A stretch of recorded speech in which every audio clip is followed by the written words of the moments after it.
یہ فرما رہے ہیں کہ کچھ سوالات ہیں، اگر تقریباً 5-7 منٹ یا 10 منٹ ہم وقف کر سکتے ہیں. اگر کچھ ضروری سوالات ہیں حضرات فرما سکتے ہیں، میں حاضر ہوں جو اس قدر بھی ممکن ہوگا. فرمائیے.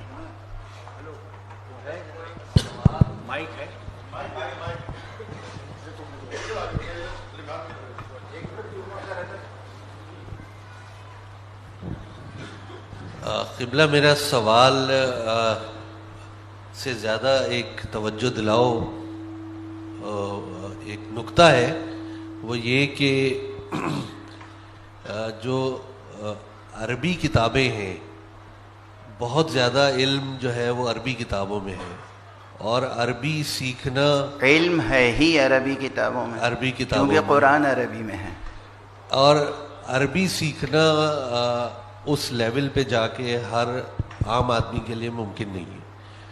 تو ہماری جو انسٹیٹیوشنز ہیں ایران میں اور دوسری جگہوں پہ جو ان پہ کام کر رہے ہیں، تو وہ ترجموں کے اوپر، عربی کتابوں کے ترجموں کے اوپر، زیادہ سے زیادہ ترجموں کے اوپر ہم کیوں نہیں کام کرتے ہیں کہ ان کو مختلف زبانوں میں، انگریزی یا اردو میں ان کے ترجمے شائع کریں، تاکہ ہماری جو نوجوان ہے، نئی نسل ہے، وہ ان سے استفادہ حاصل کر سکیں ان تاریخ کی اہم کتابوں سے جو ہمارے ائمہ نے اور بعد ان کے جو آنے والے انہوں نے لکھی ہیں. یہ میرا سوال ہے اور توجہ دلاؤ نکتہ بھی ہے. بسم اللہ الرحمن الرحیم. عموماً حضرات فرض کر لیتے ہیں کہ یہ کام نہیں ہوا، پھر سوال کرتے ہیں کیوں نہیں ہوا. ماشاءاللہ علماء متوجہ ہیں، ملتفت ہیں، اور بہت پہلے سے ترجمے کا کام ہو رہا ہے. ترجمے کا آغاز رسول اللہ صلی اللہ علیہ وآلہ وسلم کے زمانے سے ہو گیا تھا. سب سے پہلے قرآن مجید کی سورہ مبارکہ حمد کا ترجمہ جناب سلمان فارسی نے فارسی زبان میں کیا تھا، اور اس کے بعد سے اب تک مسلسل علماء کام کرتے ہیں، ترجمہ کرتے ہیں. اردو زبان میں مولا امام سجاد علیہ السلام کی دعاؤں کا جو مجموعہ ہے صحیفہ سجادیہ کی، 10 سے زیادہ ترجمے اب تک ہو چکے ہیں اور وہ چھپ چکے ہیں. مگر ہمارے یہاں ذوق مطالعہ نہیں ہے، جستجو نہیں ہے، انکریج نہیں کرتے، خرید کے نہیں پڑھتے. ہدیہ دے دیجئے تو طاق پہ رکھ دیتے ہیں، مفت کی چیز سمجھ کے پڑھتے نہیں ہیں. نہج البلاغہ کے 20 سے زیادہ ترجمے صرف اردو میں ہو چکے ہیں، 20 سے زیادہ. سنی علماء نے بھی کیے ہیں.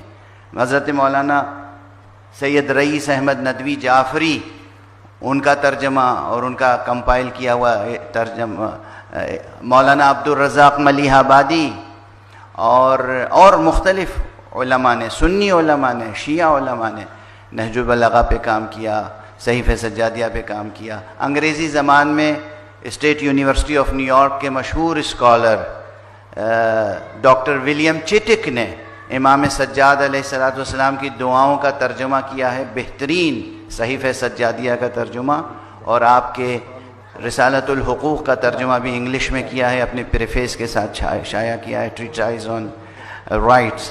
تو اس طریقے سے کام کم نہیں ہوا ہے، بہت ہوا ہے. انکریج نہیں کرتے ہیں، توجہ نہیں ہے، مطالعہ نہیں کرتے ہیں، غفلت میں پڑے ہوئے، جاگتے ہیں تو صرف اعتراض کرنے کے لیے. یہ عام روش ہے، جاگتے ہیں صرف اعتراض کرنے کے لیے اور یہ بتانے کے لیے کہ علماء کام نہیں کر رہے ہیں. علماء کے خون جگر کی قیمت آپ نہیں ادا کر رہے ہیں. علماء جو خون جگر صرف کرتے ہیں، یہ بیٹھے ہوئے ہیں، یہ بزرگوار سید، ہزاروں صفحے کی محنت اس شخص نے کی ہے جس کی قیمت اسے نہیں ملی. اردو میں کام کیا ہے، اردو اور انگلش دونوں میں. یا حسین آغا صاحب اس کراچی میں، اور آپ نے گفتگو شروع کی، آپ کو میں ڈھال بنا کے بہت سو کو کچھ سنا رہا ہوں. آپ نے کہا ایران اور عراق میں، ایران اور عراق کے صرف انسٹیٹیوشنز کی ذمہ داری ہے. آپ کے اتنے بڑے اسلامی ملک پاکستان میں آپ کیوں نہیں کوئی ایسا ادارہ قائم کرتے اپنی سرپرستی میں علماء کو سمیٹ کے کہ وہ خدمت انجام دیں؟ ایران کا ادارہ کیوں نہیں کام کر رہا ہے؟ عراق کا ادارہ کیوں نہیں کام کر رہا ہے؟ آپ کیوں نہیں کام کر رہے ہیں؟ میں آپ سے بھی تو پوچھ سکتا ہوں، آپ کیوں نہیں کام کر رہے ہیں؟ اس فقیر کی صرف ذمہ داری ہے؟ اس گدھا کی صرف ذمہ داری ہے؟ اس نادار کی صرف ذمہ داری ہے؟ معاف فرمائیے گا، سوال آپ نے بہت اچھا کیا تھا، لیکن خود ہی کہا تھا سوال نہیں ہے، توجہ دلاؤ ہے، تو میں بھی توجہ دلا رہا ہوں۔ توجہ اسے دلائی جاتی ہے جو غافل ہو۔ آپ ہمیں غافل سمجھتے ہیں؟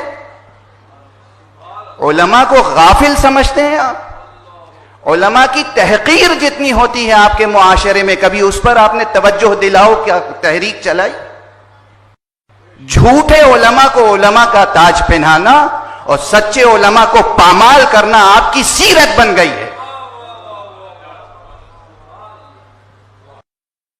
کرتے علماء کے علاوہ کام کون کرتا ہے یہ بتا دیجئے مجھے۔ علماء کے علاوہ کام کون کرتا ہے؟ جہلا کام کرتے ہیں، جہلا کام کرتے ہیں۔ ایسا نہیں ہے عزیز محترم، معاف فرمائیے گا۔ اور کوئی سوال ہے؟ ہلو، بس اب کافی ہے۔